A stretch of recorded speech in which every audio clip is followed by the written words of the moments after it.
Record to the cloud. Everybody. So, hi, notaries. Welcome. This is really such an exciting day. Thanks for spending your time with us and talking about common mistakes and how to avoid them and how to fix them. In my life, I always think that being a notary is a true privilege. But for me, it is an even greater privilege to be hosting a panel with people like Laura and Bill and Jamie and Ty. So without further ado, let me introduce these amazing people in alphabetical order. Laura Biewer from Modesto, California, is known as the Notary's Notary, a 17-year seasoned California notary with training in national notary laws. Laura has developed a practical approach to building a confident, compliant, and productive notary practice. She coaches notaries one-on-one to build their own state's notary knowledge, develop an efficient loan signing process to speed up the signing without rushing the signers. On a personal note, if you have never seen Laura give a presentation live or for right now, virtual on Zoom, trust me, you are missing something really outstanding. So go on YouTube, find her, listen to her, and you will learn an awful lot. Ty Brown is a colleague and a friend from New Jersey who serves as a notary consultant, a mentor, and a motivational speaker. You can catch Ty's interesting and informative shows on YouTube. On a personal note, on February 28th, I'm going to chat with Ty on her show. We're going to discuss networking and apostilles and how to make it all work for you. Make sure you catch us on the 28th on YouTube under the Abnormal Notary. Although, on another personal note, I happen to think Ty is very normal. I am pleased to introduce one of the nicest people I know, Jamie Liggins. Jamie is a colleague and a friend who hails from Shreveport, Louisiana. In addition to being a successful notary entrepreneur, Jamie is a certified notary signing agent, field inspector, mentor, and instructor. She was selected as the Notary of the Year in 2004. She was a keynote speaker in 2018 and has presented with the NNA for the past 17 years. Jamie's book, 10 Ways to Say Notarize This When Life Happens, is due to be published by summer of 2021. And on a personal note, sometime later this year, Jamie and I are publishing a book entitled What You Need in Your Notary Toolbox. And it is my great honor to introduce Bill Soroka from Phoenix, Arizona. Bill is the founder of NotaryCoach.com and author of the Amazon best-selling book, Sign and Thrive, How to Make Six Figures as a Mobile Notary and Loan Signing Agent, which is a must-read. Bill is also a full-time mobile notary and loan signing agent who has created multiple six-figure enterprise using his special techniques that he absolutely loves to share with everyone. He also hosts the Tuesday Titans, which many of us attend. On a personal note, Sir Soroka, I want to say thank you for embracing my idea for this forum. And then there's me, your queen of apostilles, hailing from the city of brotherly love, not to mention the city of the Philadelphia cheesesteak. I own and operate a general notary business and an apostille business. My notary business is 24 hours a day, 7 days a week of general notary work.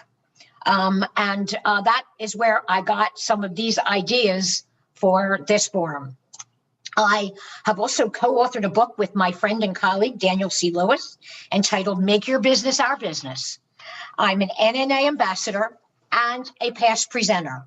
And in my spare time, I love teaching notaries at the Lawrence Institute for Notaries and sharing some of what being a notary has taught me. So one thing, I'd like to give a warm welcome to the enrolled agents who enrolled agents are to accountants what PAs are to doctors. And enrolled agents are also, many of them are notaries. So we want to try to welcome them to the notary family and have them be a part of what we do. So now I'm going to take one more minute and tell you how this event is going to work. We'll review a few slides and then we'll take some questions, and we'll keep doing that. And when we have finished the slides, we'll go into complete Q&A. If your questions do not get answered, do not worry, because we will save the chat. We will go through it and we will try to answer every question that you have. Now that brings us to my last interesting point. I have provided you with an email. You're going to get a flip book at the end that you can download, which is this presentation. And at the back, you'll see an email that says moreforums@gmail.com. So if there are things that you would have liked us to cover, or things you can suggest you'd like us to cover in the future, just click on that link, tell us what you want, tell us what you would like, and we'll do our very best to have another one of these and bring you exactly what you would like to hear. I did get a few emails this morning. A lot of people seem to want to know a lot about acknowledgements. So maybe that's something that we will touch on in this course, but maybe we'll put more of an emphasis on it in the next course. So if everybody's ready, I say let's bounce. Let's do it. Okay. So the first topic that we're going to, I've broken it down into general notarization and signing agents. So first we're going to talk about things that pertain to general notarization. And the first slide that we came up with was notaries failing to require personal appearance. So let's stick with alphabetical order. Laura, want to talk about it? Well, you know, sometimes I just can't believe that can still happen. That a document could be notarized without ever having the principal signer in front of that notary. When we look at the wording that we filled out, it's all about personal appearance. And of course, that has to happen one of two ways: physically in front of me. If you're in a state where there's Ron, then the technology is facilitating that. But let's just talk about, you know, face-to-face old school. This is not something I can do from the phone, from the fax, from the email. I need to see my person, because not only are they going to provide me identification, I need to evaluate that, and I need to have that person in front of me to compare to what's being provided to me. And the single most important thing that we do as notaries is identify them. And how can we do that if we can't see them? And to know that they willingly signed the document, right? These are the two big things that we do. And if we're missing the signer, you can't accomplish either one.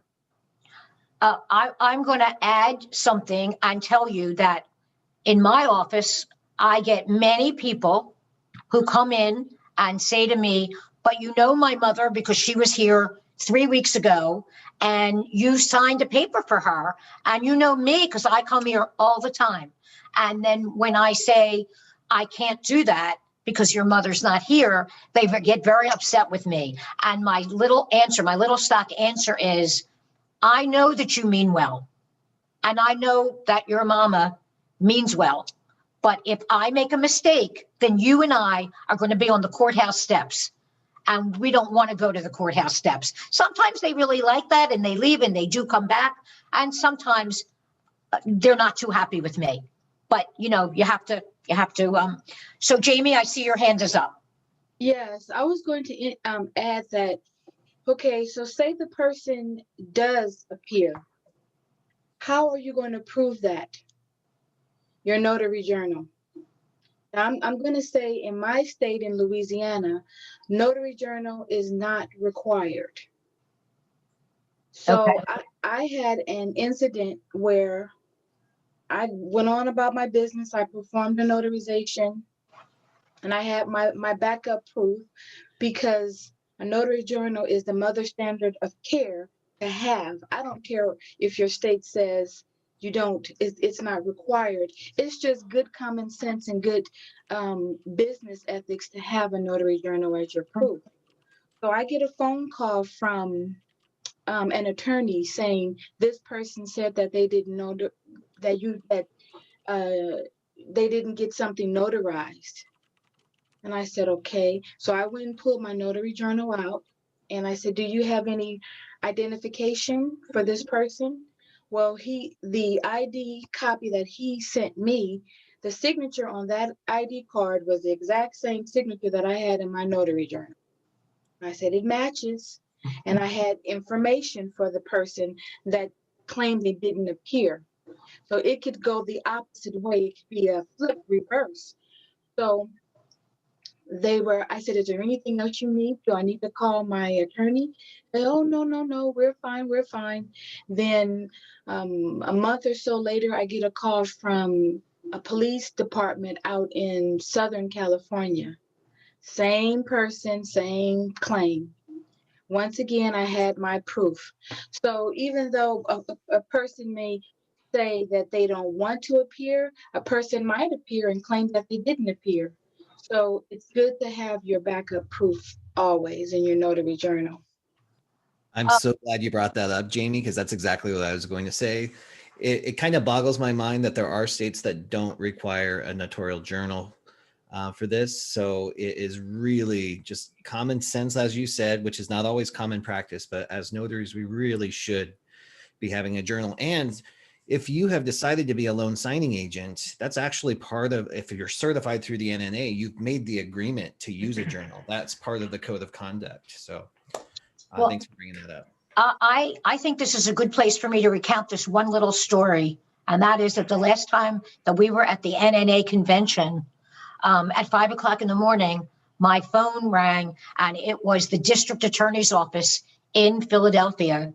And they were looking for a scammer who had signed apparently 5 or 6 deeds, and they were all my signature. And I was able to give them I believe we were in Las Vegas.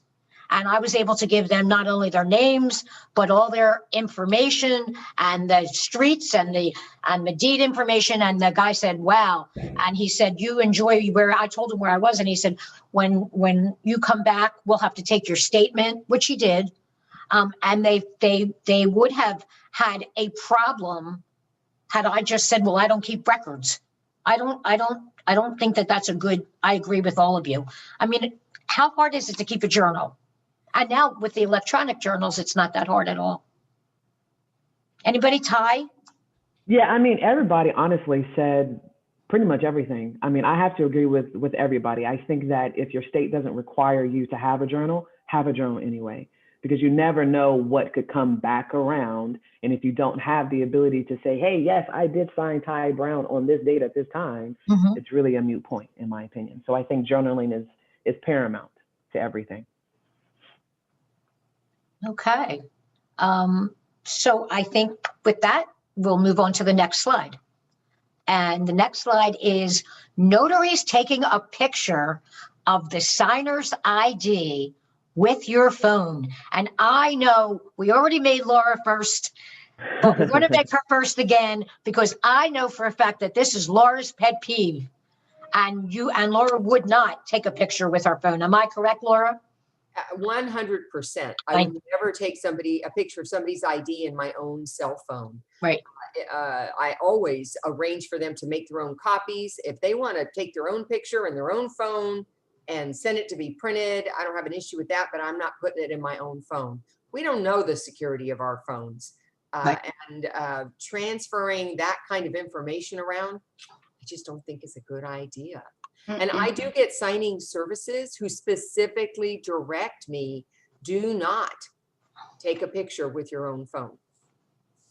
Right. And you could, Jamie, your hand's up. Oh, yeah, I want to go after Jamie after that, Jude. Okay.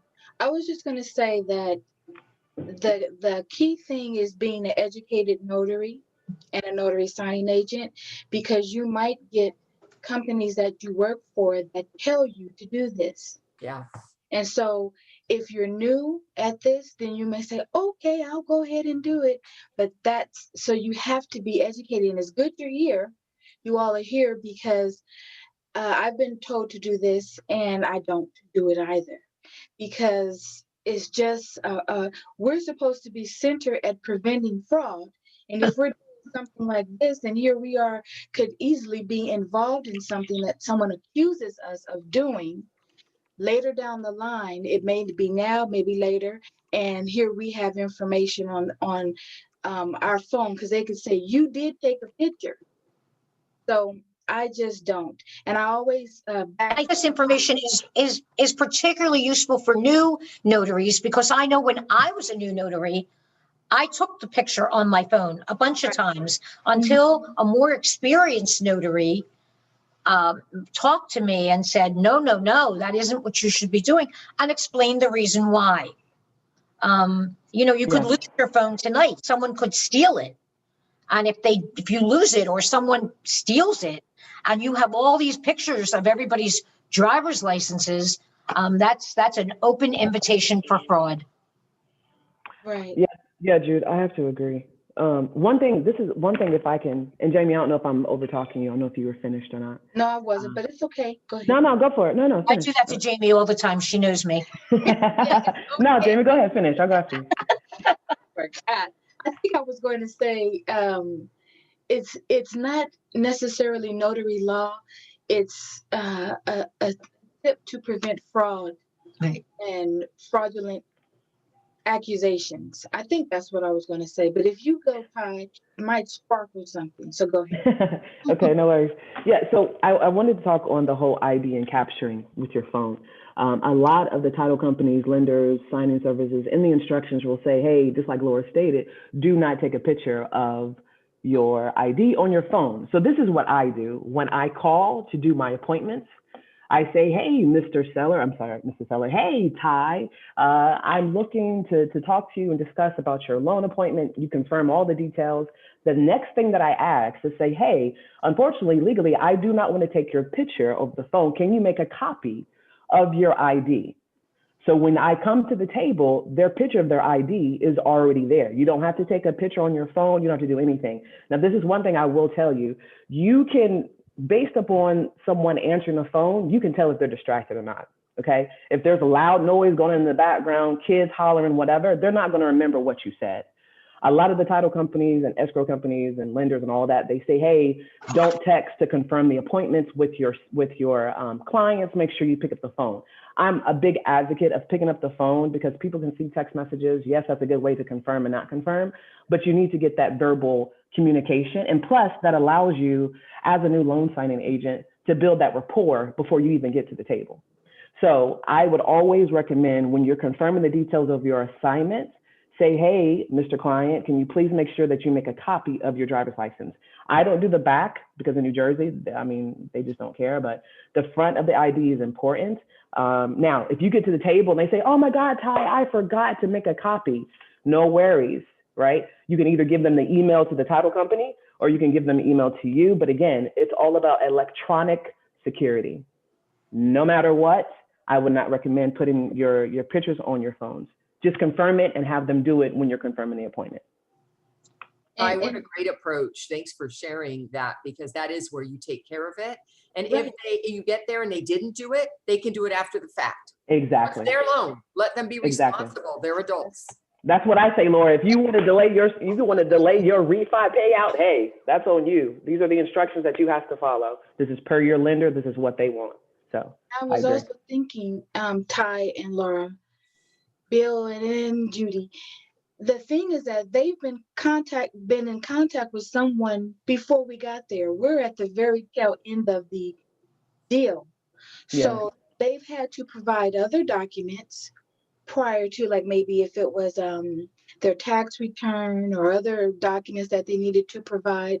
So if it's not there, and which that will occur, as was mentioned, put them in contact with their point of contact, and then you make your notes so that whoever you are contracted or working with, you let them know what you what you did. to inform them it wasn't there. And I always make my notes to cover my assets. I like to cover my assets. I may have to use that. Make that a t-shirt, Jamie. Okay, my able-bodied Gloria, assistant Gloria, who's right here, just informed me that there are several people on the chat who want to tie this in with using an electronic journal. And when we use an electronic journal, we scan the driver's license in, but we do not keep it on our phones. I think that's an important point. We don't keep it anywhere. We scan it in and we log in the information the same way that you would be logging in the information in your written journal, in your written notary journal that we all used before some of us decided to use electronic journals. So it's they're tamper-proof, and we are not going to be held responsible for anything because we just scan it in and it's in our journal the same way it was in our black notary journal that we used to carry around with us. So would somebody like to comment on that? In regards to the electronic journal, Jude? Well, it seems like people want to know, you're not taking a picture on your phone, but you are scanning a picture with your electronic journal. Yeah, so I'm going to be honest with you. I've never used an electronic journal. I know there's electronic journals out there like Notary Act. I think there's some other ones out there, right? But I don't personally use them just for the simple fact of security. You never know. Anybody can hack you, but it is simpler to do it, and you're not carrying a big journal along with you. So I think it's people's preference, but I think you have to be secure no matter what. That's just my opinion. Because you're dealing with people's sensitive information. You know what I mean? So I see nodding. Laura, do you use an electronic journal or a regular journal? No, I use a hard copy journal. Yep. Okay. And Bill? I definitely use a hard copy journal here, but I think one thing that we really need to clarify too, because I can see lots of questions, there's not necessarily going to be federal regulation or a statute that you can reference in some of these, what we would call best practices, right? There's just ways to mitigate risk, and that's what we're trying to do. So if you make a best practice that is very secure in uploading or obtaining information, and every now and then you have to make exceptions to get things done, you can make those decisions on a one-on-one basis. The idea here is that you don't want to be out all willy-nilly transmitting personal information that is going to put your customers at risk and then put your commission at risk. Right. The other thing too is I think if we panned out a little bit, the bigger challenge here is, and I can't remember if we have a disc on this or not, Judi, so I'm just going to say it, but we get approved to do all kinds of things from lenders and title companies. Oh, that's fine. We'll do that. The last name doesn't match. That's all right. We're good with that. We'll just add it to the AKA statement. We do have a slide on that, but you're right. I mean, that's okay. Good. No, go on. So if somebody tells you they're okay with doing something, it doesn't matter. This all falls right back to 100% responsibility. We are 100% responsible for knowing the rules and laws of our state to execute the office we hold. So we can't pass the buck on anybody. You're never going to be able to go into court and say, well, the lender told me I could do it, so I did it. They're going to come right back to you on that. Right. And there are some slides further along that address changes in making changes in documents and different things. So let's go to our next slide, which is notarizing documents containing blank spaces. I'm going to start with that one because it's my pet peeve. And I hate when they come in, not only with blank spaces, but when they come in with a document that was done by an attorney and the last page of the document has their signature and then sworn to and subscribed by me or by a notary. And I tell them, I will not sign that document. And I show them, I hold it and I show them and I say, it's got your signature on it and mine. And the wrong person could just take it and attach it. And you could adopt a baby or get a mortgage or do something else. there should be some text or something on the top to say, this is an addendum to the power of attorney, or this is a part of the power of attorney, or just take, if it's 10 paragraphs, take number 10 and put it on the top, so that signature, so that people are fully aware. And I think it's our responsibility. I know we're not allowed to give legal advice, but I do not think that's legal advice. I think that is common sense. And I throw it open to you guys. I think everything that we do is common sense. I mean, I think this is just my humble opinion. Maybe it's the abnormal way of thinking, but I think everything that we do as a notary, as long as you go out and read your statutes of your laws, you know your do and your don'ts, you know logically, okay, this doesn't make sense. There's blank spaces here. Should I be notarizing this document? Right. That should be a question mark. Ping, ping. You know what I mean? So, I mean, blank spaces are a red flag. Yeah. Automatically. And I always explain to them that when you walk out of here, I've notarized your document, and anybody can go in and fill in those blank spaces, and not necessarily the way you might want them to, or not necessarily, if it's a power of attorney, reflecting your wishes. And again, sometimes they actually literally thank me and don't know what to say, and they're so happy that I told them, and they go get it fixed. And sometimes they take the paper and they say, I'll go down to the notary down the street, she'll do it. And I say, well, okay. So what do you guys think about this? Yeah, I just want to add to what you were saying, Judy, two different issues. One is that blank spaces need to be addressed. And it's not my place to tell them what goes there, how it should be filled out, but you need to address it. And they can address it many different ways. They could be putting an N/A because it just doesn't apply. It was a choice that wasn't needed. They could write none. They could draw a line through it. I mean, there's lots of things they can do, but it needs to be their choice on how they're going to take care of that. And if they don't know what to do, they may have to call the issuing agency or the receiving agency to find out the appropriate direction. And then the other thing that I heard you start talking about, which is when you've got the notarization on that last page, but it really doesn't have anything identifying it to go with the document itself. And I gotta tell you, that is a big problem. And you have lots of ways to address that.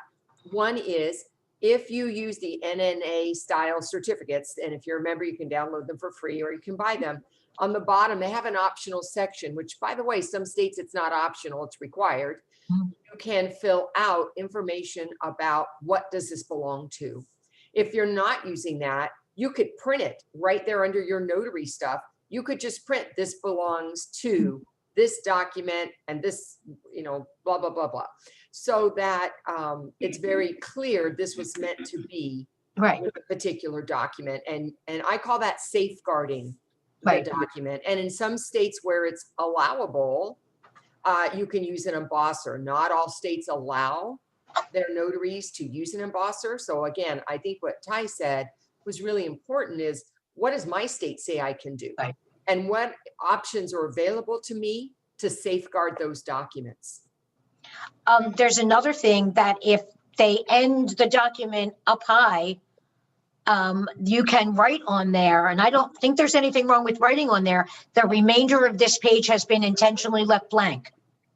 If you have a whole page that's blank, anybody today that knows how to play with fonts and that knows how to work a computer could go in there and add extra wording in there. And again, I also think that that's a safeguard to make sure that you're not giving them something that you've notarized, that XYZ person can go in and change it. I agree with all of you all. And in particular, what you first said, Judy, if the document was, the first page was complete, but the second page had the signature and the notarization part, I think that's what I heard. Then what, Laura said, writing on there that this second page is for, and putting the title of the document and then embossing over that is good. And you can even indicate this page was embossed, so all your little safeguarding tips to do so that they wouldn't take that second page, which just has a signature and a notarization, and attach it to something else. You can specifically identify what that page is for. Mhm. So Yeah.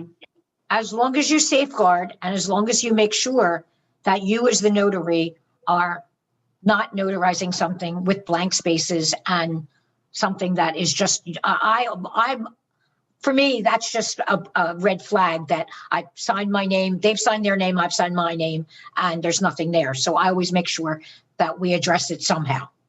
And I think that that's really important. So let's go on. Shall we go on to the next slide? I just wanted to say, someone says that they had escrow officers tell them not to do that. Well, the escrow officers and sometimes the loan officers, they'll tell you what to do and what not to do. Once again, is something that you have to know your state's laws, and you have to know, what do we call it? You said safeguarding, things that you need to do to prevent problems, because you are the notary. Mm-hmm. So you should know what you should and should not do. Mm-hmm. I agree with that. And Jamie, you won't remember this, or you might, but you're the one that taught me that when you are attaching a certificate to a document, get yourself a stamp and put it on the document that says an acknowledgement has been attached to this document. Do you remember that? Yes, When you told me that, and that so that if they get separated by any chance, you've acknowledged on the document that, hey, I did an acknowledgement, and you stamp it. And now, how many times do we tell people, make sure these don't get separated? Because your document has to be with your certificate or your acknowledgement. Make sure it doesn't get separated. But when they leave you, you don't know if they get separated. So, okay, we're going to go to the next slide. Obtaining copy certifications of vital statistic documents. Now, not every state allows copy certifications. So I want to be clear that you have to check with your own state guidelines. I live in Pennsylvania, and New Jersey is 10 minutes from where I live, and I'm allowed to do it, and New Jersey is not. So you have to check your state guidelines. If you are allowed to do it, then you have to make sure that you're not doing a document that you're not allowed to do. So, for example, you're not allowed to do that for a birth certificate. You're not allowed to do that for a certificate of marriage. You're not allowed to do it for a death certificate. So if you are going to do copy certifications, and if your state allows it, I do passports almost every day because we're allowed to do that. And sometimes I get a person that comes in from New York and they have like a lot of documents because New York does not allow it. I see Ty is shaking her head because Ty's from New Jersey. You're not allowed to do that, right? Laura, are you allowed? That is correct. No, we are not. Laura, are you allowed to? You're not allowed to do that. No. Okay, and we are. And it's a form, and I get it. I got it from the NNA, and I made it fillable. And it says that Laura came to me and showed me her passport and a copy, and the copy was unaltered, unchanged, and is the exact copy of the original. And I can certify that I saw the original. Now, the one thing you can't do, if they come in with a copy and they don't have the original, you can't do the copy certification because they could have gotten it from anybody. So they have to show you the original, make the copy, and you're the one that's certifying that you saw that and that they are the same and nothing's been changed. So I don't think anybody, Jamie, are you allowed to do that? We can do copy certifications, but we can't do it on the vital statistic documents. No, we're not. It has to be that originating agency. Right. And so if you're allowed to do it, it's people, I get a lot of requests for that. So we're going to talk about handling documents that have already been signed. Hey, Jude, quick question. Jude, I'm sorry, quick question. Sure. Jamie and Laura, and I put a statement in there about stapling versus paperclip. Can we touch on that just for a moment? Because there's different, you know what I mean? Absolutely. Go for it. Yeah. That was So one Laura, of- do you want to, or Jamie, doesn't really matter. Yeah, go for it. I saw that, and I backed it up with what Laura said earlier. Know your state specific notary laws. Mhm. Yeah. We could say yes, I say staple, you say paperclip, but then what if your state, like Laura says, California says this, but then you better go with what your state says. Exactly. Yeah. Okay, cool. That's all I wanted, Jude. Thank you. I wanted to add one more thing before the next topic, and that is all 50 states agree that you may not certify copies of vital statistic documents. And some even have some additional beyond that. But you don't have to worry about, is that in my state? That's in all 50 states. Absolutely. They say no. Right. And it's birth, marriage, death. And I don't believe we're allowed to certify a divorce decree. No. I don't believe so those are the documents. We use it a lot for passports, a lease, something like that. But the vital statistics documents, they got to have the original.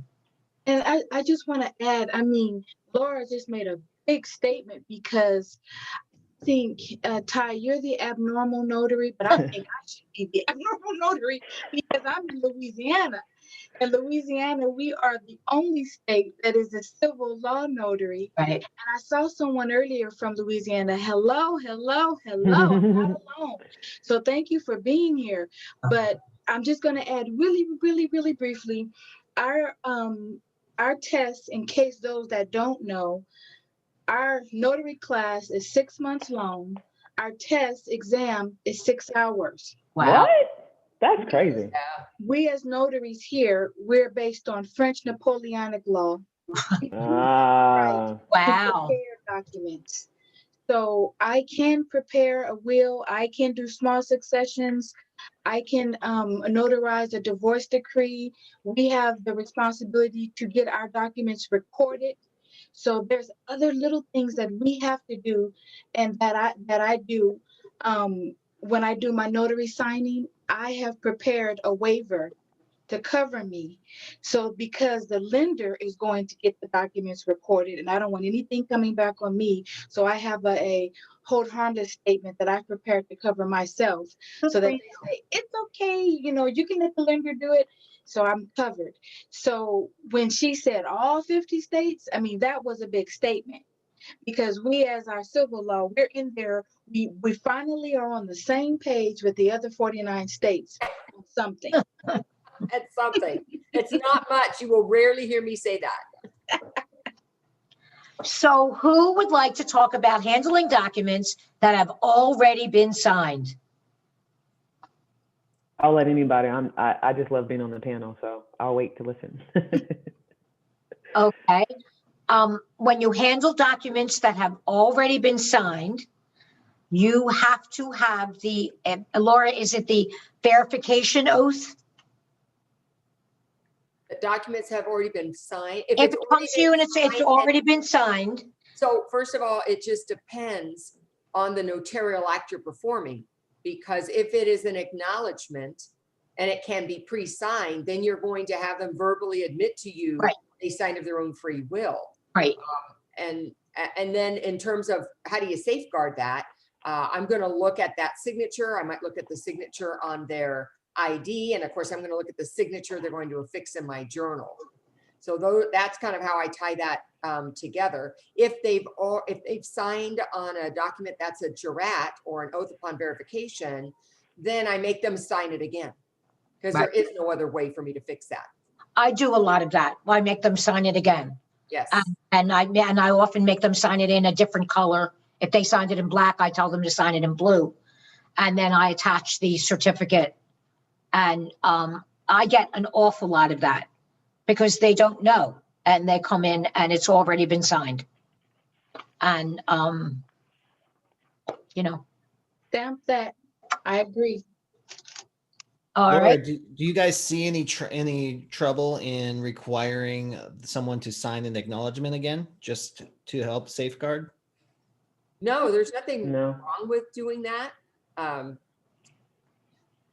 If I know my law and I know what I can do and I cannot do, that's where I start. And if there's a reason for me to feel like, you know what, I would just be more comfortable with this if I could watch you sign.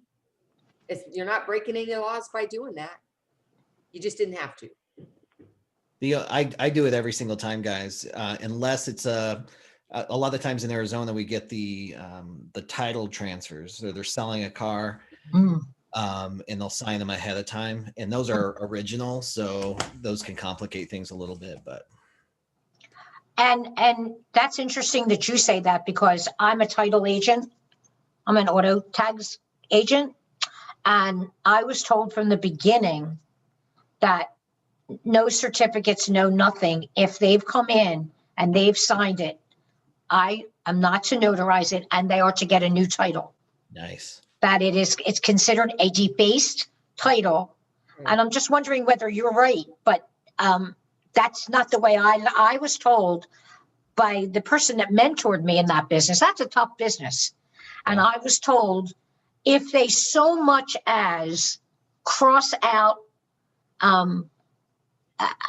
letter, if they signed their name wrong, and they cross out a letter or whatever, defaced title, they will not take it.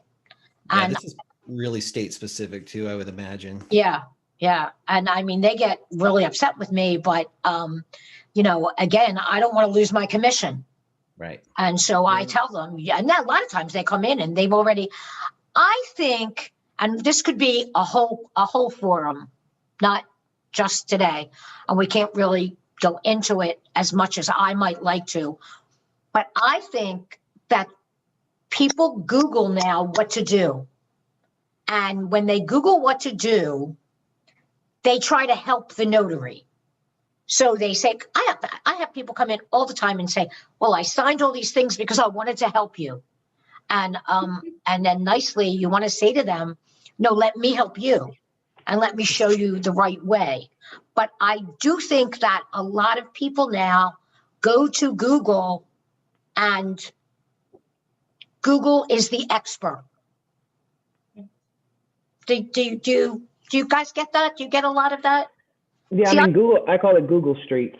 It's called Google Streets. It's where you can find and Google anything that you want an answer to, but it doesn't necessarily mean that it's right. You know what I mean? You still have to research. You still have to validate what you just researched. So I agree with you. Yeah. I mean, I had a man call me yesterday for apostilles, and he spent 20 minutes explaining to me what the Secretary of State told him and what he read. And then he called a different Secretary of State because he was thinking that and it was 20 minutes. And finally I said to him, I think you're going to do real well. Facts. I also think, Facts. Judy, He that wasn't going to use me. I knew he wasn't going to use me because he is doing the research and now is the expert. And really what he was calling me was to see if I was going to tell him anything different. But Judy, I also think that people do not really know what a notary does anyway. Agreed. I agree with That's that. one of the main I do reasons agree with why that. I Yep. love being a notary, because when I first started, I'm like, I'm a public official. I'm so Right. excited, and nobody's like, oh, you're just a notary. That's So true. these You're right. type of platforms are good educators, and we have to carry our title well and let people know, because they really don't know. They say, oh, I thought you just sit and stamp stuff all day. And it's like, well, then we have to educate. I even have those free little pamphlets about what a notary is. And I love to give them to people who are my clients so that they can be educated with my card stapled on it. There you go. All right. Somebody in the chat posted that in Michigan, they're not allowed to require to have their signer sign a second time. If the signer doesn't want to do it, they can't force them to do it.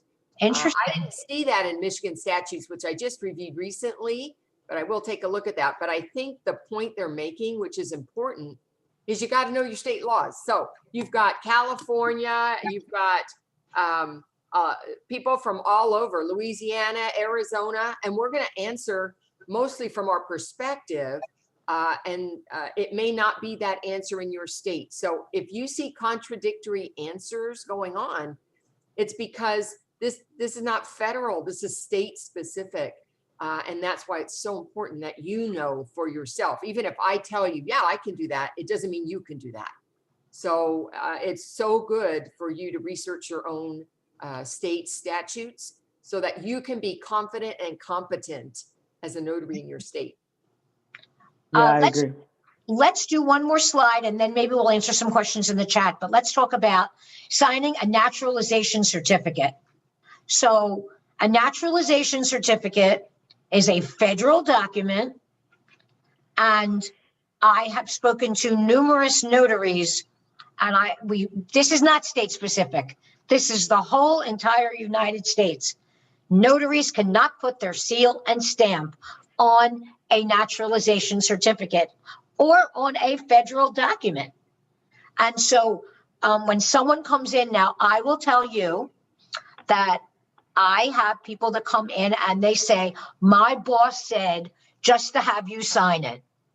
And I tell them, well, you're going to have to tell your boss that I can't sign it. And sometimes they're not real happy.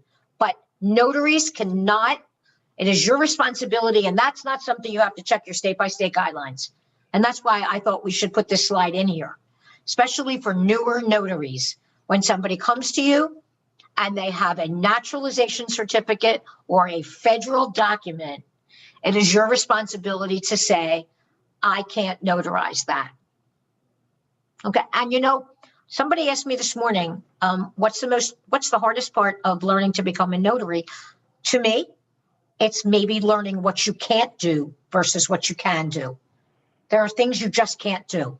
This is one of them. So what do we have? One more. Oh, perfect time to take a break. Completing an I-9 verification. Another document where you cannot put your stamp and seal on the document. You can learn how to fill it out. It's easy. And you can learn how to fill out section 2. And you can learn that the information that they need on the back. There's a column A, and if they have the column A, it's fine. If not, then they have to have one for column B and one from column C. And after you do it twice, it won't be a problem. You will know what you're doing. But they now send them in with 15 pages of directions for the notary. And most of the directions for the notary say, have the notary put their stamp and seal on the document. And you can't do that. And sometimes I turn around and I go to my computer and I say, look at this. And it clearly says the notary cannot put their stamp and seal on this document. And they say, well, that's not what my boss said, or that's not what my supervisor said. Believe me, trust me on this. This is not where you want to put your stamp and seal. It's a great thing to do. And it helps people in your community who are getting a job and really need to have this filled out. And it does. I get a lot of calls for these, but you have to do them correctly, and you don't want to put in. Now, there are 2 tips I'm going to share with you, because Notary Day in Maryland, Elaine Wright had this guy from Homeland Security there, and he was amazing. And 2 tips. If you're going to keep a file for one I-9 verification, you have to keep a file for every one you do. But you can't just keep one and then not one and then one and not one. Because if you ever get a visit from Homeland Security, they either want you to say, I've never kept a copy. This is what I've done. It's in my journal. I don't even know if you have to put it in your journal, but I do. And then, but I've never kept a copy. Or, but what they don't want to hear you say, yeah, I made this one copy of this one guy one day. That's no good. The second tip is there's a link on the internet, and it is about 15 pages of instructions for completing an I-9 verification. And if you have an office or you're going out and you're going to do I-9 verifications, you technically should have that available if they ever ask to see it. I'm 8 years. No one's ever asked to see it. I have it in my office. I have, I printed it out and I have it in my office. No one's ever asked to see it. But it's a good idea if you have an office, or if this is something you do a lot. If you're mobile and you go to these places and do an I-9, just keep one copy with you so that if that person read the internet and says, hey, can I see those instructions, you have them. So do any of you do I-9s? I think there's a big caveat we need to talk about for California, right, Laura? On I-9s? You want to jump in on that one? You're muted. Yeah, sorry. So in California, unless you're a bonded immigration consultant, you are not allowed to fill out an I-9. Wow. It's considered an immigration form, and you would want to refer your client to a bonded immigration specialist, which could also be a notary. But if they don't have that registration and that $100,000 bond, you're not allowed to fill those out. Isn't that interesting?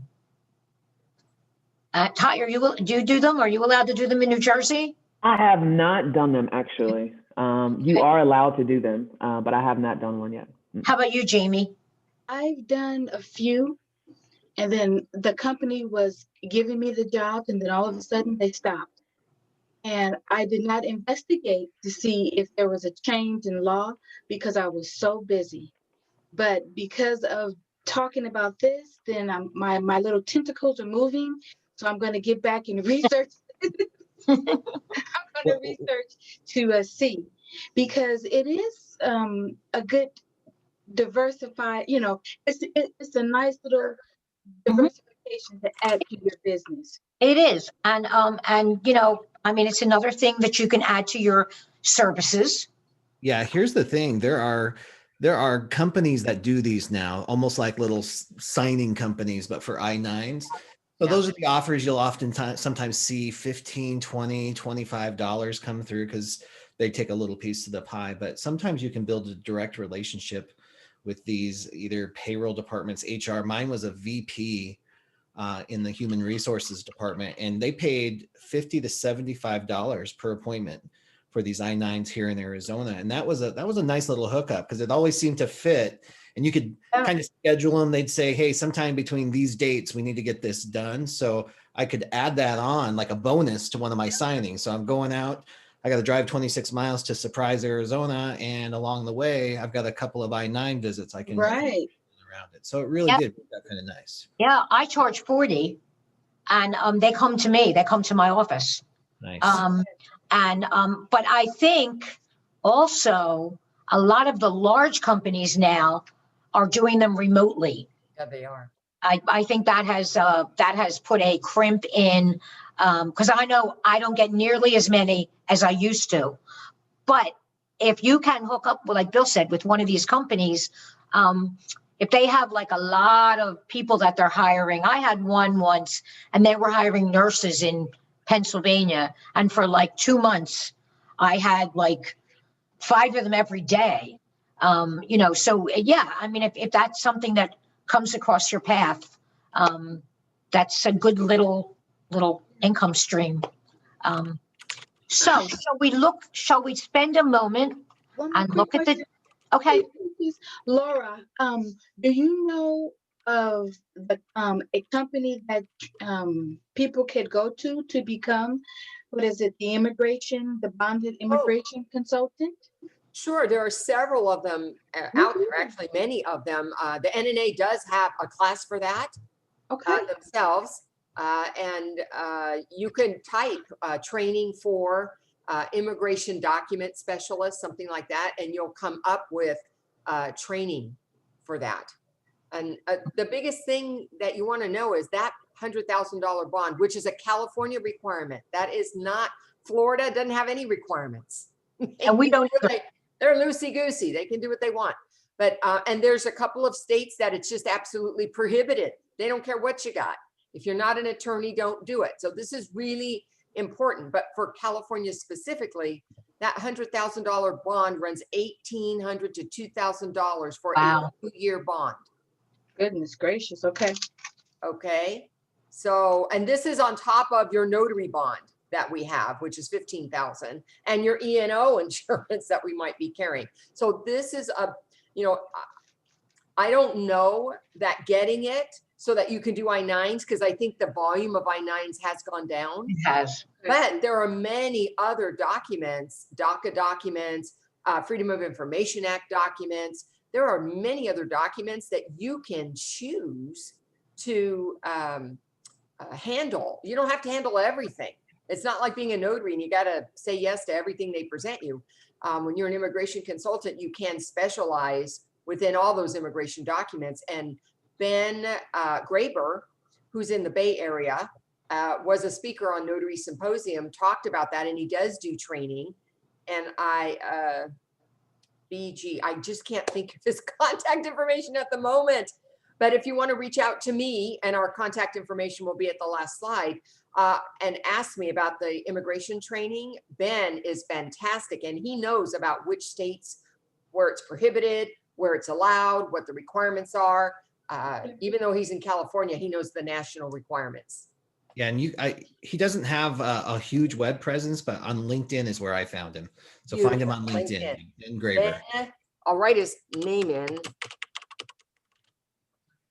Ben Graber, immigration consultant and trainer.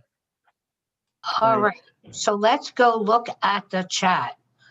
Okay, we'll go up here. Hello, well, okay. I'm going to look for questions. Hello, everybody. It looks like we are answering a lot of questions. Judy, hey, Jude, can you, hey, I'm Bill, sorry, sorry, go what was that? Go ahead, Ty. Hey, Jude, can you just let people know, because a lot of people are asking, is this recording and is it going to be sent out? Can you Yes. just touch on that? Yes, the recording will be on Notary Coach on YouTube. It will be on my website.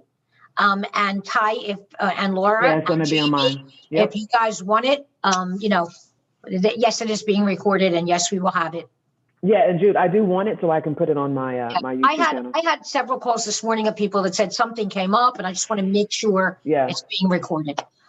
So Yeah, cool. we'll go back then, and we'll do some more slides, like signers signing documents with a mark, and that is usually the elderly. That is usually someone who no longer can write. My dad did it, you know, was just a mark. Before, and Laura, you can correct me on this, but 5-6 years ago, someone was allowed to hold someone's hand and kind of direct them and help them. Is that correct? I'm not aware that that's ever been allowable. I'm not saying it doesn't happen. Okay, but I know it's not allowable. I know it's not. I know that. If they can't make the mark on their own, you could help them get their hand there to the right place, all of that, but they gotta let go. If they can't do that, some states have the next level, which is signature by proxy, but not all states have that. I don't think that Pennsylvania has that, because I researched that once for a client who could not make the mark. Yeah, Michigan and Colorado, I believe, do Right. have that. And there's a few other states that Montana as well has that. Right. And so check your state guidelines if that comes up. If you have a person who is elderly, maybe in a nursing home or in a hospice, and they just can't do it anymore. And then a lot of other things come into play. Are they competent? Do they understand? Do you feel that they know who you are, right, and what you're doing there? And so competency plays a big role in this. I think competency is equal to making the mark, because we've all gone to these places, and you just know that there's not that. I've had doctors tell me, I don't know what you're doing here, but this person doesn't have a clue. Mm. Any comments, ladies? Bill? Well, I was Not just gonna, really. this is Laura's field, I know it is. medical thing. But I was just gonna say, I have, because I have clients that are deaf and blind, and I have that little square Mhm. thing. I can't think of the name of it now, but it's like a signature guide. Mhm. So I keep that with me for my blind clients and my elderly whose hands may go all over the place, and I'll use that for them so that they have a guide, Mhm. and it just kind of helps keep their signature in a certain area instead of me holding their hand. I'm not going to do that, but I use that as my guide. And that's one of our tools that we put in our book. Yeah, and there are procedures for a mark. You can't just say, oh, my signer can't sign his name. We'll just have him do a mark. Right. Most states that allow for that, not all states address it, but the ones that do typically require witnesses. Typically, it's not the notary who's the witness. So make sure you know what the procedure is before you get into that. That's maybe another good thing for another forum where we could go into that a little more. Because I seem to recall that when Jamie and I were researching this for a different project, if it's a blind person, first you have to discuss with them what is in the document that they're signing. So you get a handle on that they do know exactly what they're signing. And if it's a deaf person, and I've had a lot of this, they come in with a notebook and they write, and then you write back to them, and you have a dialogue of what the document is. So okay.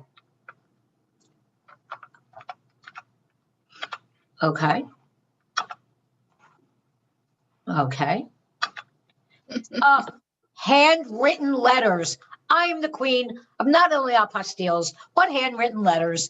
I get them all day long, and they come in and they have them on a piece of paper, and they write, my son's moving out of my house tomorrow, or I have a dog and my son has a cat and we're going to trade, and they have to have it notarized. Very important. So this is a situation where you can do it as long as they have the right identification. It is dated. Very important that it's dated, because you are going to use a certificate, a loose certificate.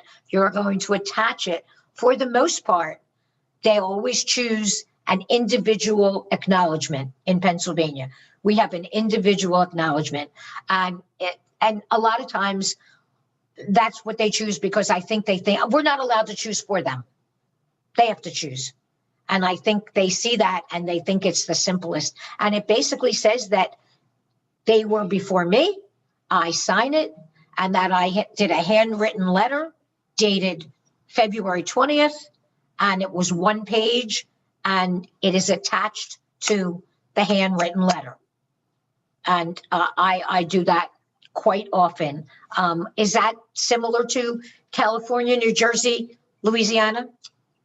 I think it is. I think Laura's got a really great story here about that brother and sister with the weight challenge. I think that would work really good. But I think this is a awesome opportunity to talk, because one of the most common questions I get is, do I use an acknowledgement or a jurat for this handwritten letter? And the notary is trying to make a legal decision.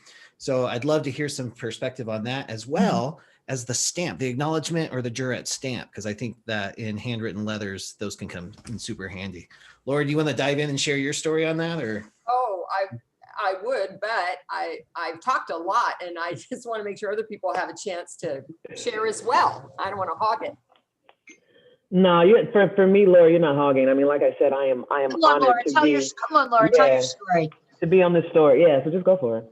Well, the story separate from that is just one of my unusual requests was to meet a brother and sister at the local Burger King at the mall, and what they needed notarized was documenting a bet, and the bet was who could lose a certain amount of weight in a certain amount of time, and the loser, meaning the one who didn't do it, was going to have loser tattooed on their butt. Oh, God. And so they had a draft. They wrote it out, that that's the consequence. And then they both signed it in front of me. And then they swore that that was true. So, you know, when they say anything can be notarized, I'm telling you, it could be anything.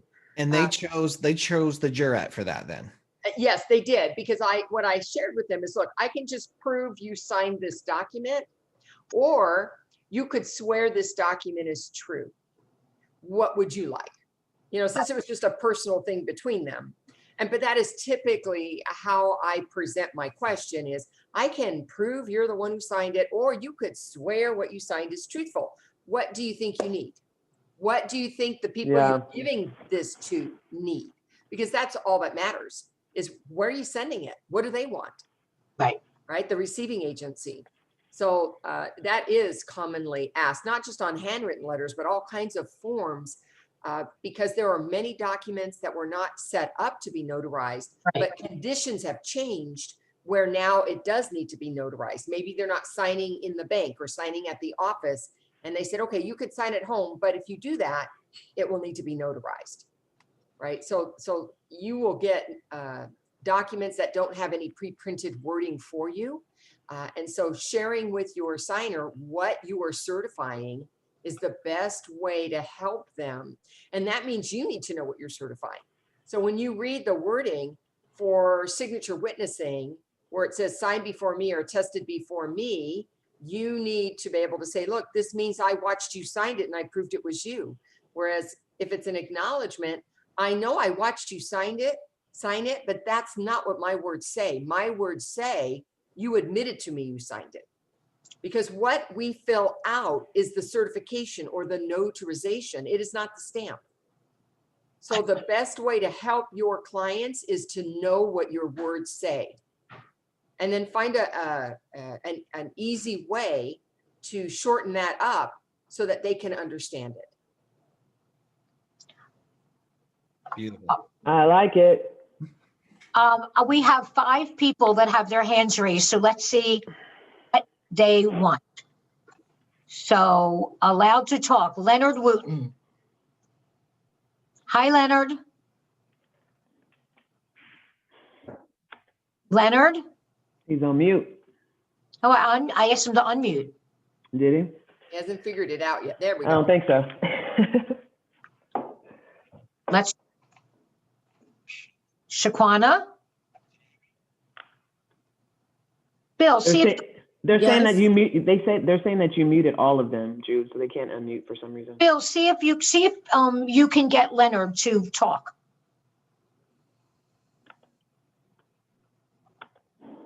Mm-mm. No. Okay. Hey, Jude, I think you muted them based upon the Zoom. Oh, I was muted as well. Yeah. Okay. Jude, can you hear me? Bill, can you guys hear me? Yeah. Okay. Yeah, I can hear all of you. So Okay. I am. I hear him. I hear somebody. Can you hear me now? Hi, Leonard.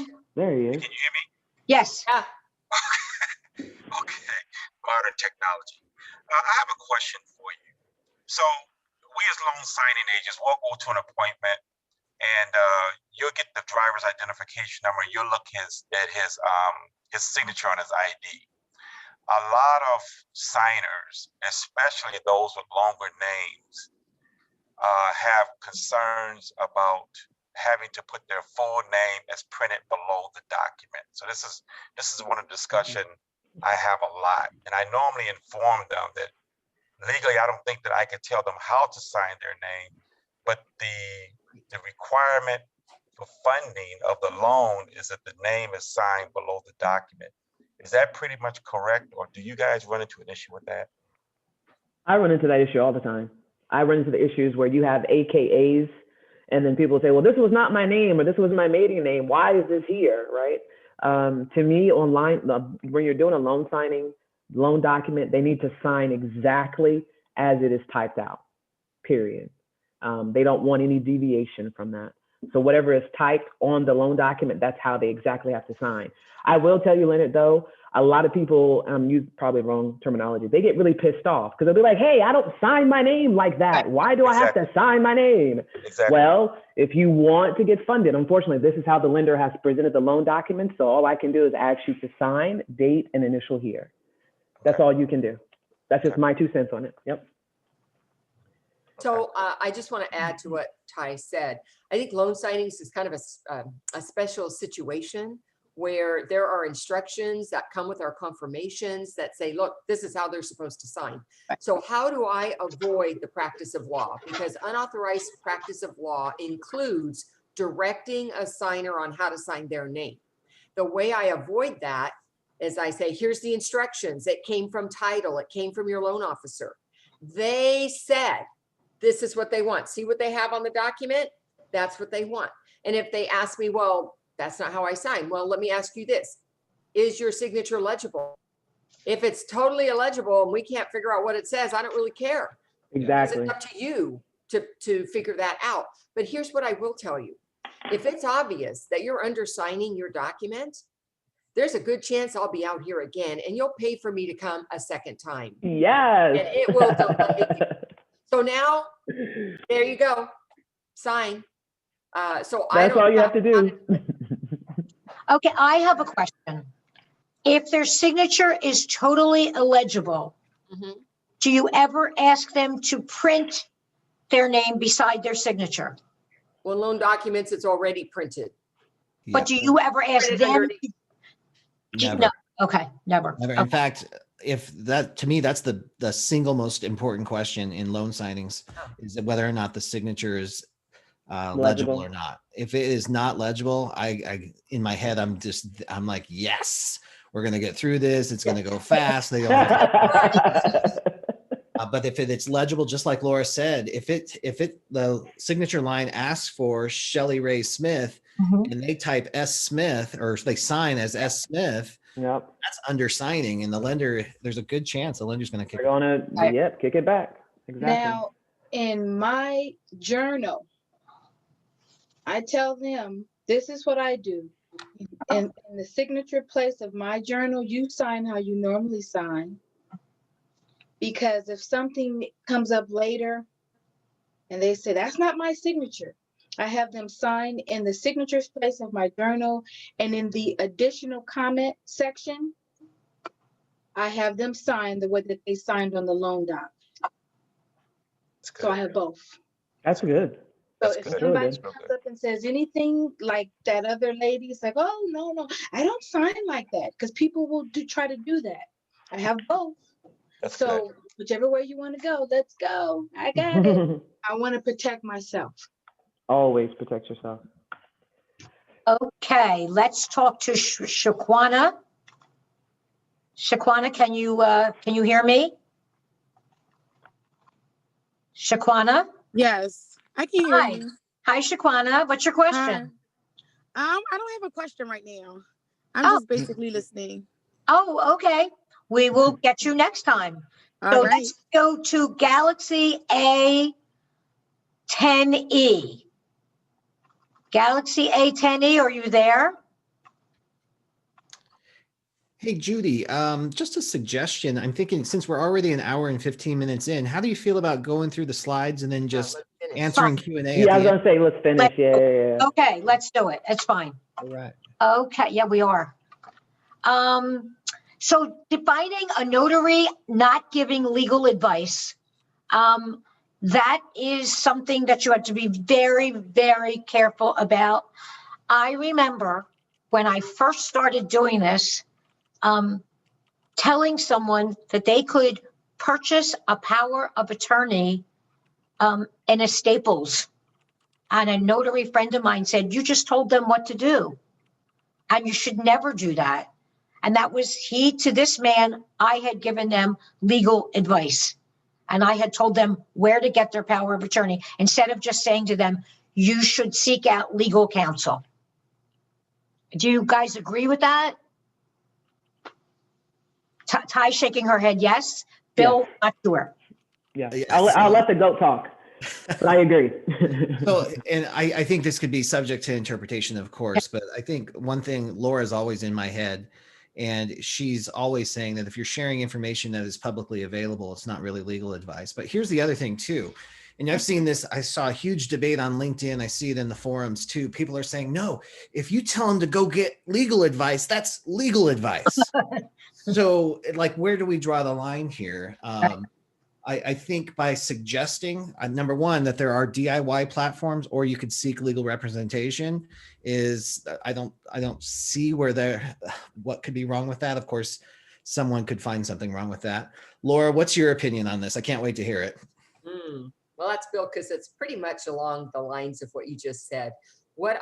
First of all, unauthorized practice of law happens when we go from what's generally known to, in your case, specific to your situation.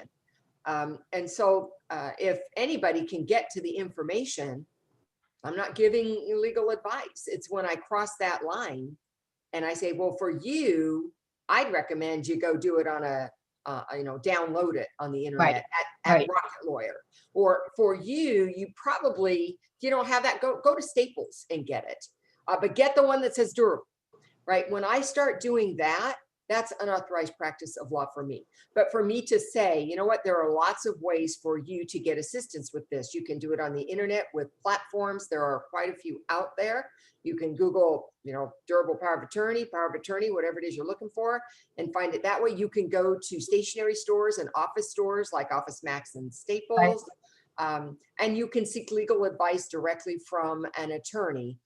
These are all ways in which you can get it. So I don't believe I'm giving any kind of legal advice. I'm just sharing information that's publicly known. Right. And then you have the other people who come in, I do anyway, and they want me to read the document and tell them if I like it. And I tell them, I can't do that. I mean, that's legal advice. And that could be a conflict. And, but they say, why don't you just read this and tell me what you think? I said, well, we can't do that. And notaries have to be very careful. And when I talk to newer notaries, I explain to them that if you tell somebody that their power of attorney looks perfect and it's great and they should all go sign it, and 5 years from now they're all fighting because they're all mad at each other and the whole thing is being blown up and they're contesting it, and then they're sitting around the table saying, well, the notary said it looked good. The notary said it was okay. I mean, could they prove it? Probably not, but you're still better off to take care of yourself and say, if you have any issues, maybe you want to seek some kind of legal guidance. Does everybody agree with that? I agree. Yeah. Jamie, I was wondering, for you, do you walk this same delicate line, or is there an expanded berth for you because of being the civil law stuff in Louisiana? Expanded berth. I can give advice on, because I can prepare documents. So I can do it, but I still am careful that I don't go to the realm of the attorneys here, because attorneys here, they're very particular. But certain documents that I prepare, yes, because I'm preparing it, I have to ask questions and get information and give advice. Just goes to show how important it is to know your state rules and what your guidelines are here too. All right, thank you for sharing. All right, so we're going to go on to the next slide. If my computer will let me go on to the next slide. Okay. Listening to other notaries or clients who think they know the right way, although it's against the rules. Same thing, notaries being pressured into doing illegal transactions. So somebody comes to you and says, I got to tell you, my sister's in a bit of a jam, and we got to get this paper notarized. And after all, we went to kindergarten together. So, you know us, we didn't do anything wrong. And if you could just notarize this piece of paper, it'll be all over. And as a notary, a commissioned person by your state who has a license, you absolutely have to say, no can do. Yeah, here's what's so dangerous about these. And we all have friends that will probably challenge us on this. Mhm. They'll say, hey, I forgot my ID, or my grandma signed this and now she's in Oklahoma, and can you just notarize it for me? Right. And it might be easy to say, well, or you might just not want the confrontation and say, well, maybe I will. What I invite you to look at, though, is that there's probably more than one party involved in that paperwork. So who's ever receiving it, who's ever impacted by it, now or down the road. Just because you had a friend ask you doesn't mean your friend is the one making decisions to prosecute you later on down the road. Right. It's just not worth it. And here's the thing.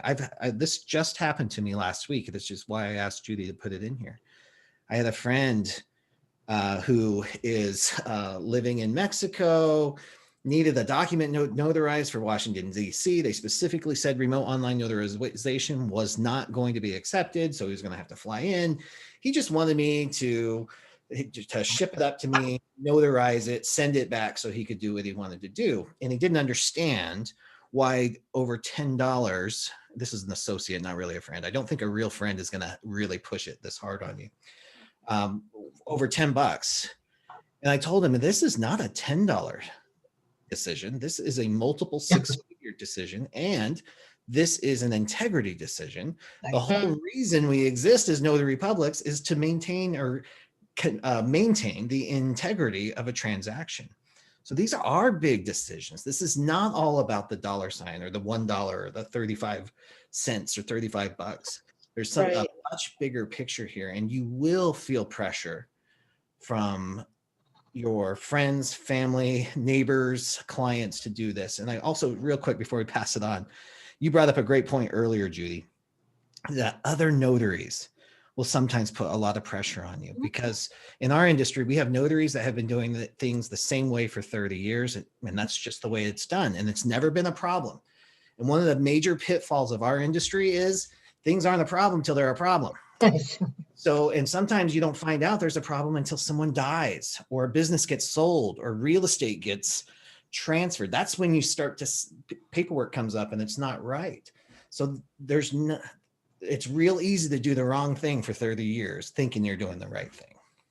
And so it's easy just to move on this one. I was thinking, because there's a notary here and she takes pictures of IDs just like that. She carries no journal, and she was going to be out of town, and she doesn't live too far from me, and she wanted me to take care of her clients, but she doesn't ask me anymore because of my protocol.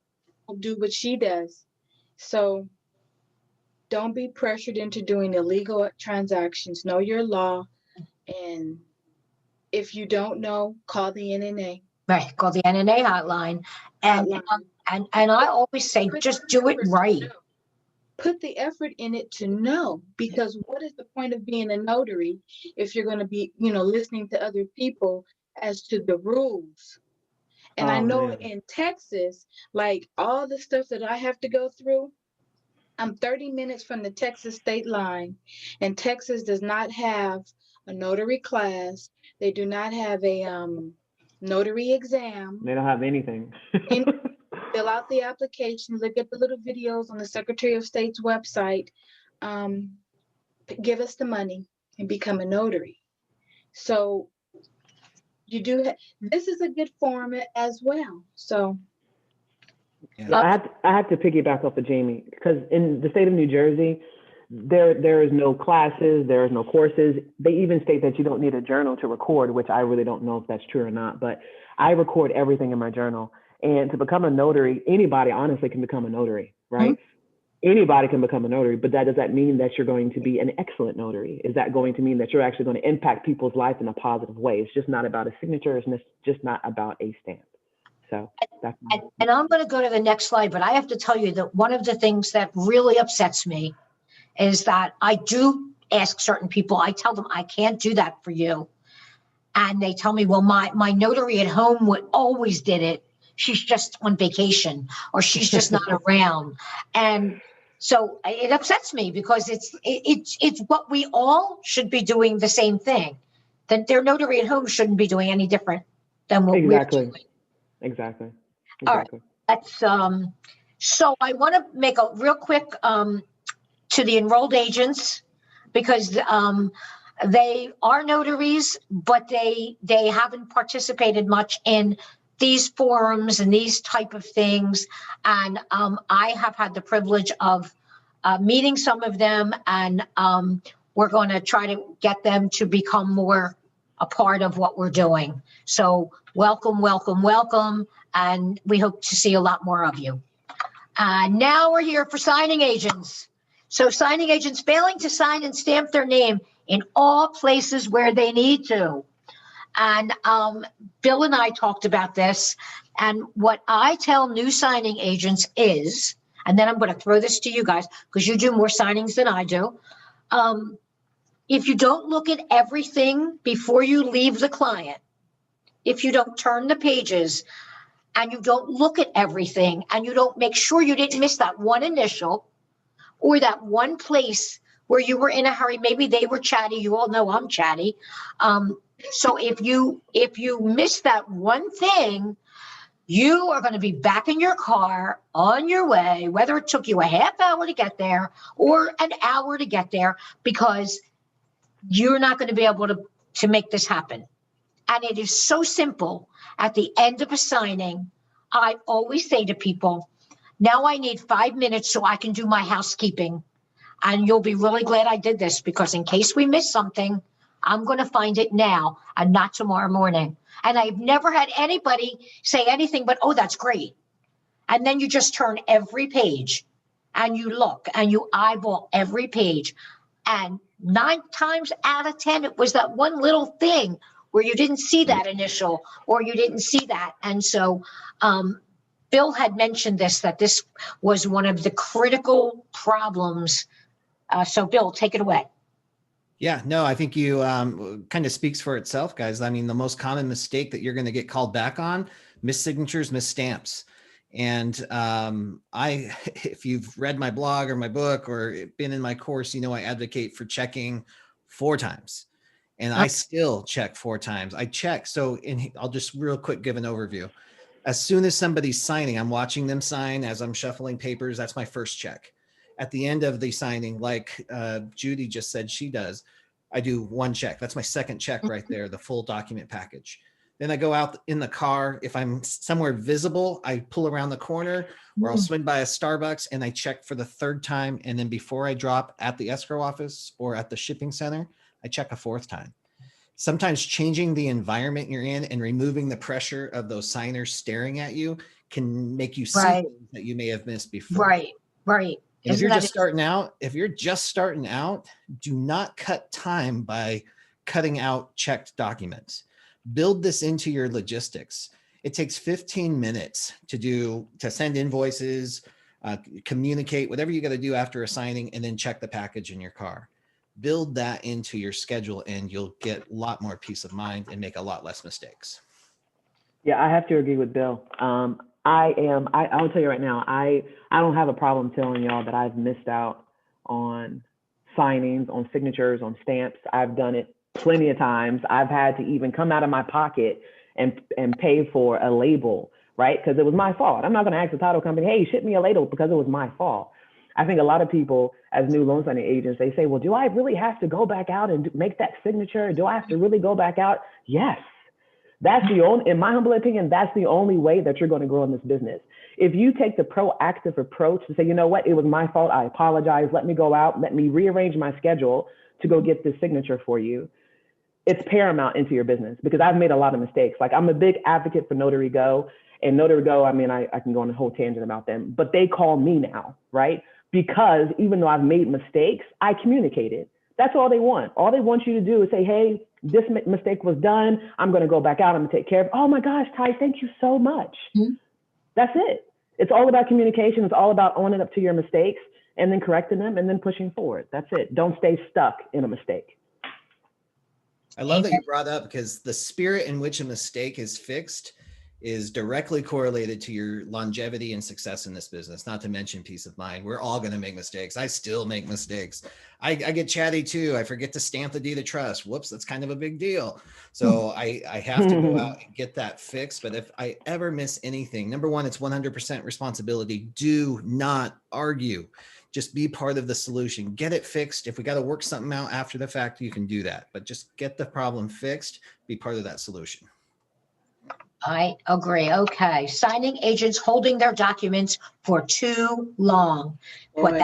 What we're trying to talk about here is that you go home, you're tired, and you've done a few signings, so you think, oh, I won't have to worry. I'll put it in the FedEx box tomorrow.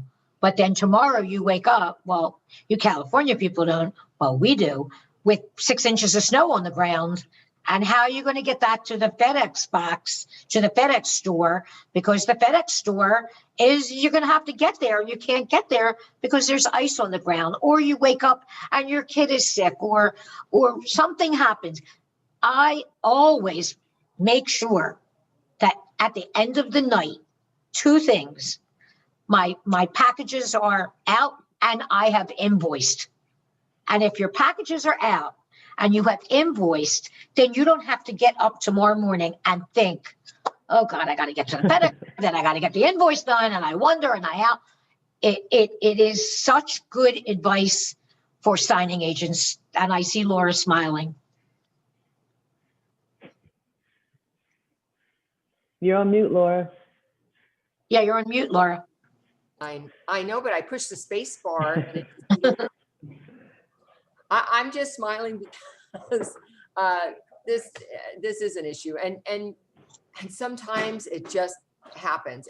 I had too much going on one particular day, and it was just recent. It was the holiday, and I, for some reason, thought mail's not happening, FedEx isn't happening either, and so I went. I didn't worry about dropping it in time. And then I started hearing about delays and other things going on. So I called the company I work for and I said, look, here's what happened. It's going out today because I thought FedEx wasn't open yesterday. But I understand now that it was. So you were expecting to receive it today. So how about if I run back over there? I'm going to grab the package back. I'm going to scan the entire thing. It was like 180 pages, scan the whole thing to you, and then I'll put it back together and get it out today. So I proactively got a handle on it for them. And they were so happy that I was willing to do that so that the signers could, close on time. And I typically, I look at 3 o'clock. What do I got in my car? What do I got going on? I need to hit a FedEx somewhere or a UPS. But sometimes it can happen. And if it does happen, get on top of it. Don't wait for them to call you to say, hey, those documents didn't show up and now you can't fix it. Yeah, I agree. Go for it, Jamie. If you have a situation where your closing is at 7 or 8 in the evening and you know that it's not going anywhere and you definitely have something to do in the morning or you not going to be able to be there, they already know that the signing is in the evening. I say learn your area. Right. So Exactly. I don't go to drop boxes, but no Walgreens. There are a couple of UPSs in my area that have a door slot in there, and there's a FedEx, just one FedEx location that has that. They know me. So I slip my package in there and I throw it in. It's there. That's why they put the door slot there. So when they open up the door, then the next morning they pick up the packages. It's not in a box. It's right there at the actual UPS store. Yeah. So I have to know go your ahead. area. Jamie. Know your area. So I have to piggyback off of Jamie real quick. So for me, I'm very OCD when it comes to dropping off the loan documents. I want that FedEx receipt that has that tracking number on it, because God forbid something happens and the lender calls you and they say, hey, well, where's our package? I don't know. I just dropped it off. I did it. Right. So I think you should always, always get that tracking receipt. Even if it's just a drop off, it takes less than a couple of seconds for them to print it out and you have it just in You case. have it. Yeah. I agree. My suggestion was for an extraordinary type of thing. I don't do that just habit. Yeah. Just on a regular. I like those receipts as well. But what I'm saying is if it's something that's extraordinary and you don't want, like if you're leaving out of town or whatever, like the snow issue. And I know that it's, hey, on Monday, it wasn't bad. But Tuesday, they said it was going to snow.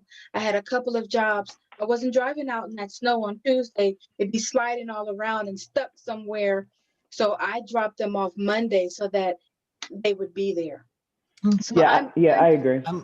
I want to extraordinary situations. I love agree. that. And I love that you brought up extraordinary situations, Jamie, because that's what we're talking about here, guys. We're not talking about signings that close after 6. That's important. We all know how to do that, right? We're all professionals here. What I would like to highlight too is, I own a small signing company and we run into some challenges here. So there are 3 points that we run into on occasion. I have to say, I'm so impressed and so grateful for the elevation of this industry over the last 3 or 4 years. This has been amazing from a signing company owner perspective. You guys are amazing, especially that you're here on a Saturday, carving out your time to learn even more about this. But number one is there's no urgency. So we have some people who just don't understand that by signing a loan package, there's other stuff that has to happen. So you're like, I'll get to it next week. And that happens a lot, unfortunately, from people who maybe don't have the training that you guys have. Another huge one is, and this is big right now, is you've packed your schedule so full that you say you don't have time to drop packages off at FedEx, UPS, or whatever it is. That to me is unacceptable. You have to build this into your logistics schedule. You cannot sacrifice someone else's future, their loan terms, their service, so you can make more monay. So you've got to find that balance. If you're going to, I'm crazy, I book 12 of these in a day, but I work my logistics so I can make sure everybody's getting handled. That's right. And I don't save it to the end of the day because that's when stuff goes wrong. One thing goes always goes wrong, or whatever it is. The other one is, and this has happened more times than I'd like, is people throw they'll put the loan package in the envelope, throw it in the back seat, and then it gets buried and it's forgotten about for a few days. And then you're like, sometimes I'm the one calling, sometimes the title company's calling. I've never had I've had one notary say, oh my gosh, this is what happened. So to piggyback on that is, if, just like Laura was saying, if something like this does happen, everything can be corrected with the right spirit, the right energy, the right attitude to correct it, but own it 100%. Don't tell me you dropped it off, because I got tracking records, right? So I've had conversation with some where it's, oh yeah, I dropped that off last night. And then 15 minutes later, the tracking comes on. Oh, it was dropped off at 8:09 a.m. this morning. So you got to take 100% responsibility for this stuff and realize what the bottom line is, that this work matters. People are relying on you. Thank you for letting me go off on that. I want to add one thing happened to me once. I know never would happen again. I put everything in an envelope, and I didn't put the check in its own envelope. And so whoever probably opened that up took everything out and threw away either UPS or FedEx with the check. And of course, that was my mistake. And of course, they were angry at me. So another piece of advice, if you have check or checks, put them in an envelope so that when somebody's opening the mail, it's harder to lose an envelope than it is just one check that they might pull the papers out and the check stays inside. It happened to me. The person would never use me again. They just would never use me again and I owned it. But that was a mistake and it cost a lot of money. And they said, so, all right, we're going to go on. Bill, this one is yours. Signers using point and sign. We discussed this. Not giving them a whole 5-hour spiel, but making sure they know something about what they're signing. Yeah, this is a pet peeve of mine, right? We're paid to deliver a certain level of service, to present documents, and to facilitate these signing appointments. And we do not get paid to explain documents, but we don't get paid to just say, sign a date, sign a date, sign a date. You are doing your customers a tremendous disservice. Not only just the signers, but you're representing the closing agent, the lender, everyone up the chain in a negative way if you adopt a point and sign strategy to try to pack these appointments in. Number one, it's counterproductive. You think you're saving time sometimes, but you really don't. What this point and sign strategy does is it creates fear and insecurity around the signing. So sometimes your signers will slow down and read more than they would if you gave a brief explanation. And sometimes they get fired up and just pissed and they call the lender, or it just ignites a storm. Anybody have an opinion on that? Go ahead, Jude. No, Go ahead, Jude. Oh, so when I've done loan signings, I have people that come in, they've either seen the closing disclosure, which is honestly, you guys, is just replicated throughout the loan documents. Those numbers that you see on the CD is throughout the entire document, right? For me, when I'm doing the signings and I come in, some of the signers are like, hey, have you reviewed the documents? Have you got the CD? Do you have any questions? Blah, blah, blah. They'll literally say, Ty, I don't want you to explain nothing. Right. Just have me sign, date, and initial. I'm like, okay, but I'm here to explain to make sure you understand, blah, blah, blah, just to go through the documents I'm supposed to. I'm good, Ty. I have to go. So at that point, for me, it is kind of pointing and signing. I still do like a high level overview just so they know. But I get a lot of clients, probably I would say 90% of my clients don't want to hear the mess. They just want to sign so they can go. So but Ty, I don't give them the option. Ty, aren't they usually people who had, this is like their 5th or 6th signing? And because that's what they tell me, I know all these papers, I've read them all, and just show me where to sign. Yeah, and there's I mean, nothing you can do with anybody like that except show them where to sign. Correct. And I'm gonna be honest with you. For me, like Bill said, I give them the option. Hey, have you seen this? Do you want me to go over it? They'll either say, no, Ty, I'm good, or yes, Ty, let's just go over it a little bit. Now, I will tell you this. When they say, hey, Ty, let's go over it, I'm probably going to run over my time because they want to read every single dadgum thing in the document, right? So for me, I give them the option. If they say, Ty, no, I'm good, then I'm pointing and signing. I'll still give an overview, but I'm not going to waste time and aggravate them if they already told me, hey, I don't want you to go over it, if that makes sense. So that's my 2 cents on it. So let me get an understanding. Sure. Bill, you were saying that you don't use the point and sign, or you do? No, never. So I have all my signings run pretty much the same. I say the same thing on the document. I might say it a little faster. Here's what I find. Most people think they know a lot, but they really don't. And I don't care if they've signed these things 20 times. Exactly. They don't know. So I'll go through the same thing. Okay, this is your escrow impound account. This is the disclosure that says that you won't subdivide your property. We're going through, and a lot of times people say, whoa, wait, what? What am I signing? Exactly. I've never seen that before. So I know that they need to know this stuff. I'm going to do what I know they need, not necessarily what they want. And it's the same spiel. It's just done maybe a little bit faster. And my signing, a lot faster. Exactly. I don't want readers, right? I want to avoid inspiring a reading session if at all possible. Yes. Absolute right to do so, but I would rather them feel confident in the process and sign it. So that I'm sorry, I got it. Be a long explanation. That's okay. So what I was going to say, I point and talk. Exactly. Because each document has the verbiage that's, like you say, it's the same thing.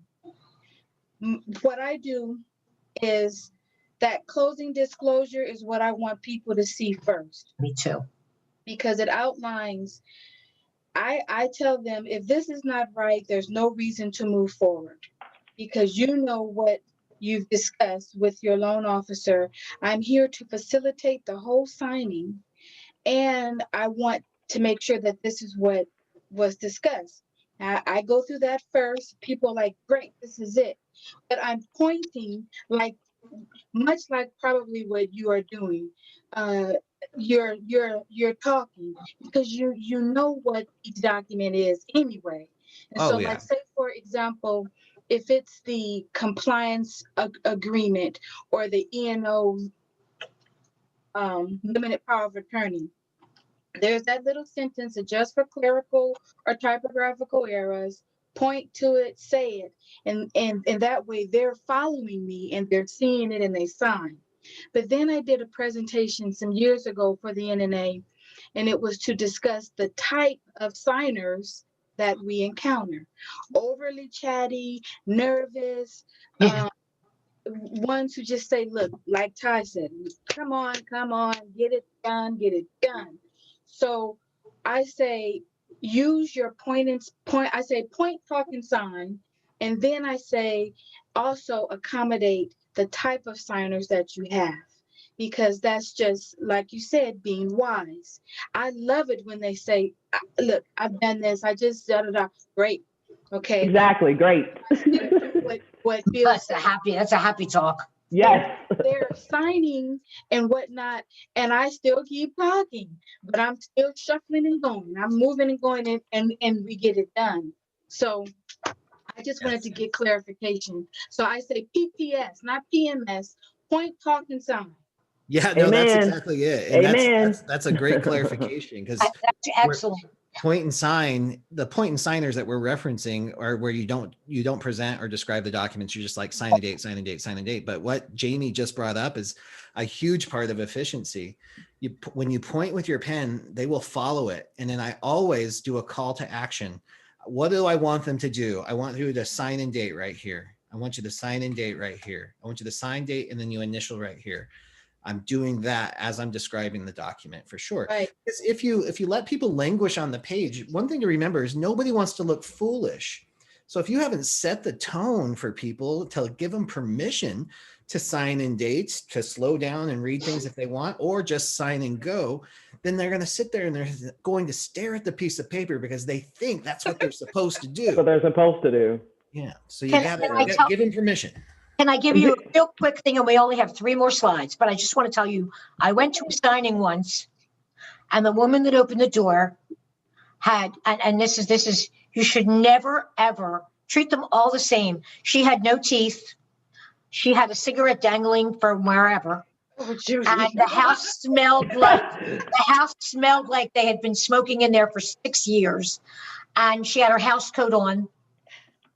I'm just going to get to the crux of the story because she got out her calculator and her pen, and she put on her glasses, and she was a former legal secretary, and she knew every piece of paper that she was signing. She found errors in the closing.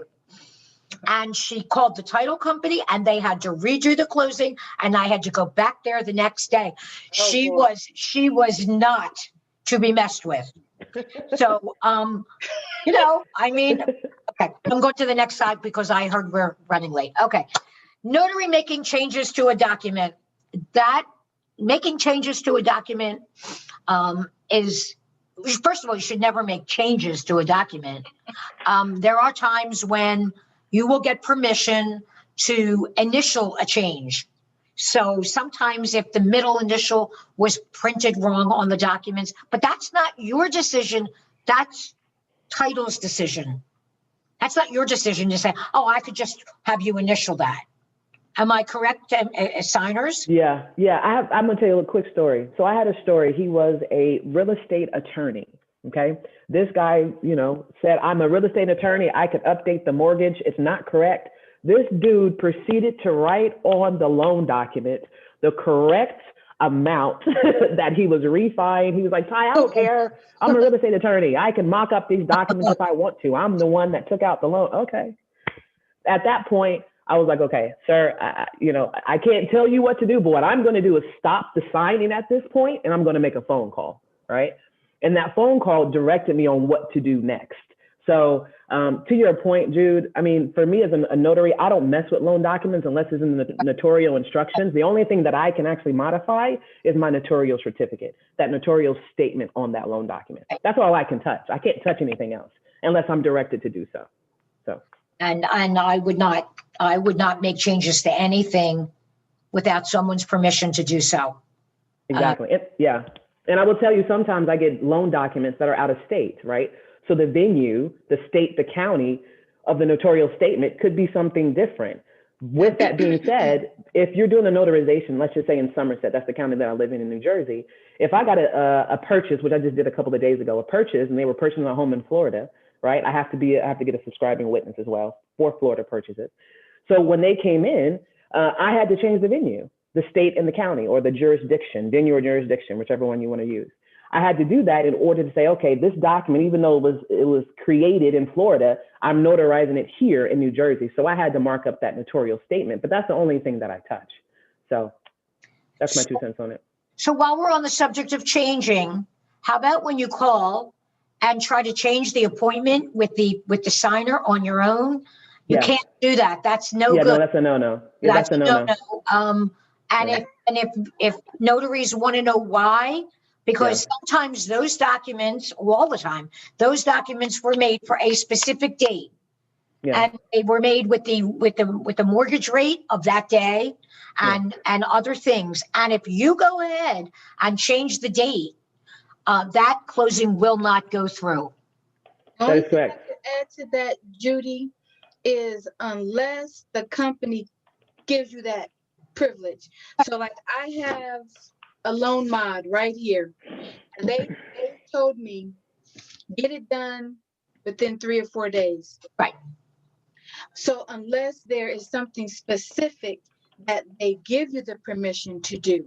Right. But otherwise, like you said, no changing dates. No changing dates on your own. Go ahead, Bill. Yeah, here's what happens, guys. So a lot of times, and it's not necessarily initiated from the notary, but it'll be initiated from the borrower. And they'll say, hey, I got friends coming over. I forgot it was my daughter's birthday. Come tomorrow. We move this to tomorrow? And you're thinking, well, I happen to be available tomorrow. So yeah, why not? Right. So while that might work, there's what's important for you to take away from this is that there are huge implications to changing a loan signing appointment in a lot of cases. So as Judi referred to, the documents very often are date-specific documents. They're expected, the per diems, which means the interest per day, the taxes, everything are scheduled and calculated based on the signing happening that day, the right to cancel, all that stuff. Some lenders care about that, some don't. So just get permission. Just don't do it all willy-nilly. Get permission from the hiring company so they can escalate it to the closing agent, who can escalate it to the lender and make sure that it's okay. They might have to redraw documents. They might have to make some other arrangements. There's also the rate lock issue. If you're working with purchases, even on refinances, rate locks are a real thing, and they can actually cancel, or expire. And if a rate lock is right up to the edge and you move an appointment without getting permission, that's a huge impact. Yep. That could be from like 2.9% to 3.25. Yep. Yeah. It's a big deal. So just get permission. And we also want to add in here that because this is so date specific, if you wake up in the morning and you are very ill and no matter what, you can't make that signing, call and leave a message at 6 o'clock in the morning as soon as you know, so that they can get a notary to get out there and do it, so that you won't have a problem with the documents having to all be redone. Okay. Yeah, I agree. And I believe this is our last slide. And this is funny, but it's signing agents forgetting to invoice. And most signing agents who forget to invoice then are really pretty upset because they didn't get paid. So my advice, and as a signer, and I'm a little bit anal about all this, I just make sure I get those invoices out before I go to sleep. I don't let them wait until the next day or the day after. I just make sure I get them out, and that way they're out. And whatever happens the next day, the phones start ringing, people start calling, jobs start coming in. You got to go here, you got to go there. Get your invoices out. Now, there are companies who we have problems with and they just don't pay. And then that's up to you. You don't have to work for them anymore. If you have a problem and you're not getting paid, it's up to you whether you want to accept work from that company anymore. And I see you smiling, Bill. Yeah, so I'm right there with you. I like every appointment to be buttoned up right after it. I send the invoice from my car in the middle right at the end of the signing, because I know that I've got a lot of appointments. I'm going to forget. And when I get home at night, I don't want to keep working. I want my appointments to be done when I'm done. So I'll send the invoice right away. And a lot of new signing agents, especially, or even career signing agents, work with signing companies where they don't have to invoice.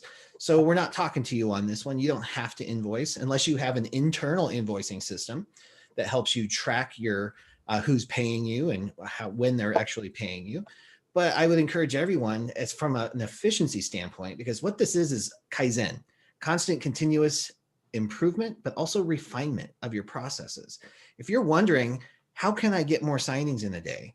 Or how can I get home at night and actually enjoy time with my family when I'm not spending 3 hours doing scan backs and invoicing and doing all my bookkeeping and tracking my mileage? This is one of those ways that can help. Button it up at the end of the appointment. And if you, one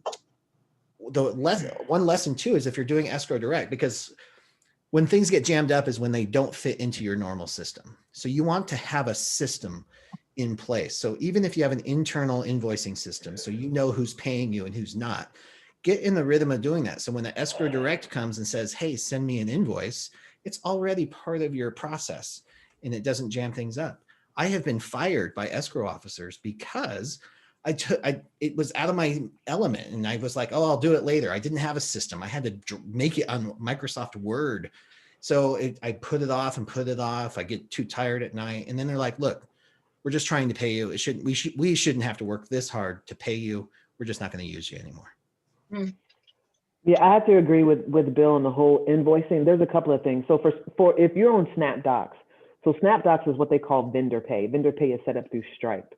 So you have the ability to set up your, I don't want to call them direct pays, but they're vendor pays where that lender, that signing company has the ability to invoice you through SnapDocs. Now you have some companies on SnapDocs that will say direct check. That means they're going to use your profile mailing address to mail you a physical check. I always tell people when they say, oh, sign up to 100 companies, you already know if y'all have been following me, I hate that 100 companies. Sign up to 10 or 15, which are good, that give you consistent business, right? Then from that point, you have the invoice. And I use Square because I have a general notary business. So I use Square. I have the ability to set up on my website. I have the ability to invoice. I have the ability to do appointment setting. There's also a company called Invoicing. They're really good. QuickBooks is really good. There's a plethora of invoicing systems. I wouldn't get hung up on which one to use. Use whichever is best for your budget. That's what I would recommend. All right. Now, I want to introduce you one more time to Laura, Coach Me Laura from Modesto, California, and Ty Brown, who is the normal, abnormal notary from New Jersey, and Jamie Liggins, and here she is, and our man, Bill. Here he Thank is. you guys. Sir Thank you so Soroka. much. Thank you so much. And me, your queen of apostilles, just here for you. Now, I want to tell you that if you click on this link, you're going to be able to download a book, which is this whole presentation. And you will be able to download it, view it, download it, do whatever you want with it. You will also see on the last slide, there's something called moreforums317@gmail.com. Let us know what you liked. Let us know what you didn't like. But most importantly, let us know if we do this again, which we all would love to do, what do you want to hear about? What topics are interesting to you, and do you feel that you want to hear about? That's a big help to us when we're preparing this presentation. thanks, guys. It was great. One of the things we did was we took so much time on the presentation that we didn't get to do too much chatting. We are going to print the chat and we are going to try to answer questions for you. And it's going to be hard because we probably don't have an email to match your question. But next time, maybe we'll allot some more time and we'll do better at chatting. Guys, do you agree with that? Yeah, Jude, I just want to tell you, thank you so much for the opportunity to be on this panel with everyone. Bill, I'm I honored. went to Bill and said, Yeah. this is a great idea.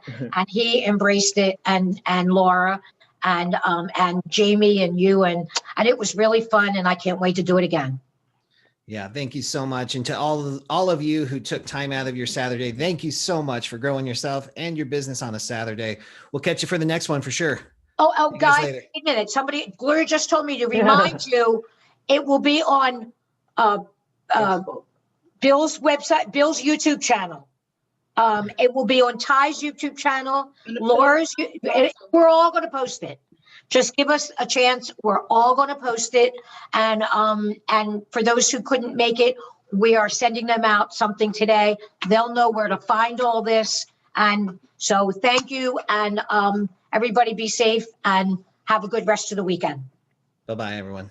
Bye-bye. Bye. Bye.